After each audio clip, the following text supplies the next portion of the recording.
So this is going to be another lunchtime chat, I guess. Hopefully the wind's not coming through too bad. Maybe we can adjust it here as we move.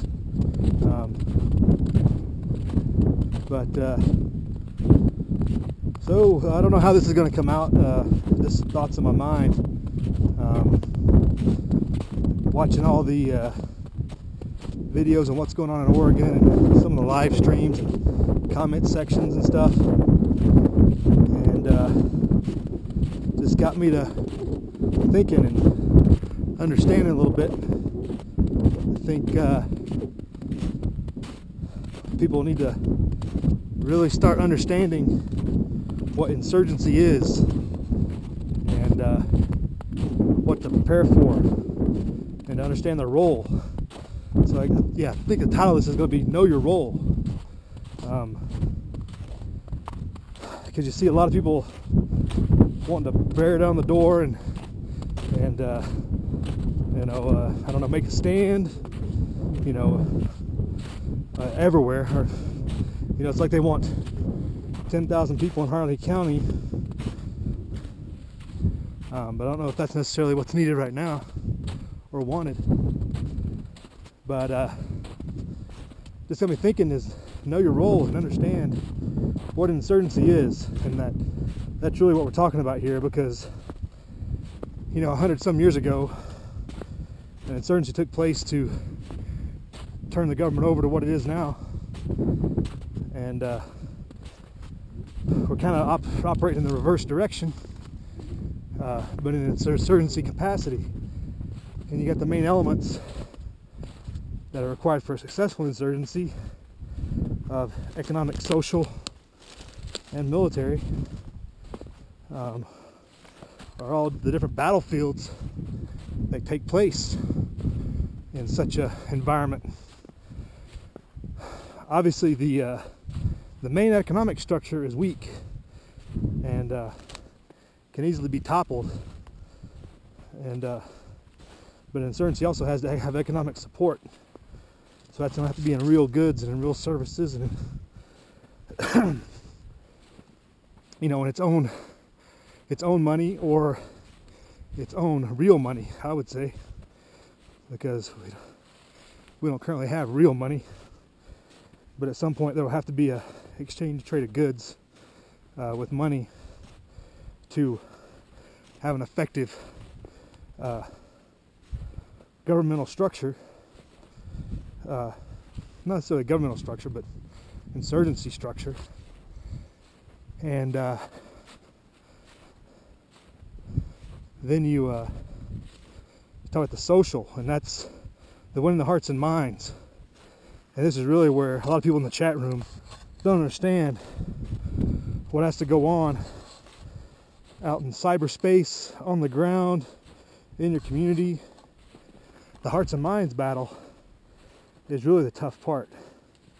And this is where me and Reb really had a problem with the way things went down in Harney County, 12 days ago. It was in complete contradiction to the community. You lose the community, you lose the fight. Even though this is just a political stand right now, but you can go out and make your political stand, but don't expect the militia, the armed branch of the insurgency, essentially, if you want to look at it like that, to participate.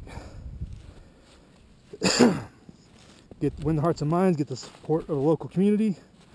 You win the economic support, and that's a win. That's the direction. That's what people need to start understanding. And I'm pretty sure that Irish Hibernian has done videos, at least on the topic of fourth generation warfare and insurgency. Maybe not in this perspective. But the more you look at it, the more you compare it to history. Is there not full open rebellion going on at many different levels in America? Sure, a lot of other countries would have went into a hot zone, hot fight a lot quicker, but just because we're not there doesn't mean it's not happening.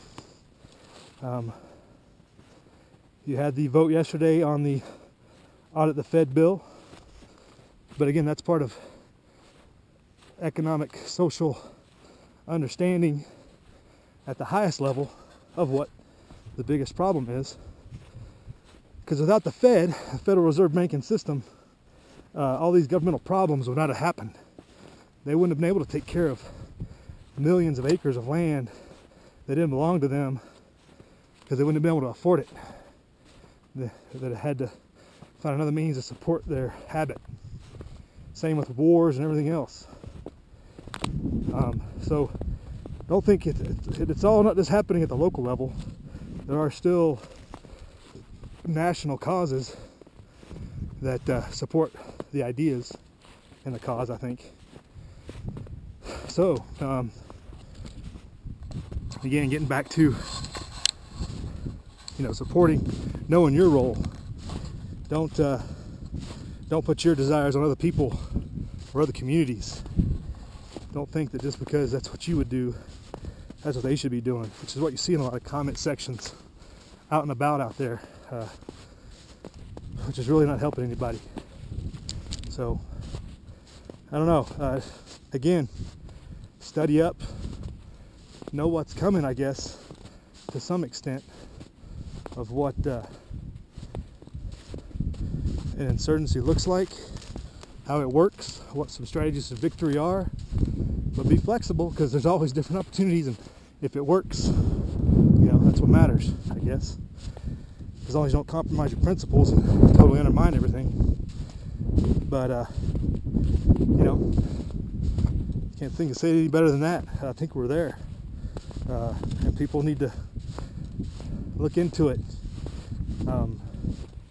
It's like Sly Tiger was saying in his video, the feds, talking about they were caught out in town snooping around the armory by that city official, the county official, the fire marshal, investigating the claims of militia intimidation. It turned out to be the feds, and that's a counterinsurgency tactic. Separate the populace from the insurgent. Degrade the ideas of the insurgent, vice versa. The insurgent degrades the ideas and the principles of the government, or highlights the abuses of the government, which is what we do daily on here, I believe. So when you break it down, social, economic, governmental structure, we're in full on insurgency status. This doesn't necessarily take 150 million to reverse it. I don't think so. But just something to think about and look into, people, because expecting all this open warfare is not going to benefit anybody, and it's probably not going to win. You got to understand how things have to progress before they get to that process of, and you definitely don't want to, even when you go to what we would consider open warfare, you don't want to go in first and second generation warfare online, frontal assault or frontal defense. Need to be lots of hitting and moving and lots of raids, ambushes, all kinds of other stuff, because even then, at that point, we're still at a technological disadvantage and manpower disadvantage, which makes everybody very, very valuable. So you want to conserve. Don't be the one out there saying, I'm ready to die, because it's supposed to make the other guy die for his cause, not you for yours. That's the way it works. So, some thoughts, something to think about. Live free.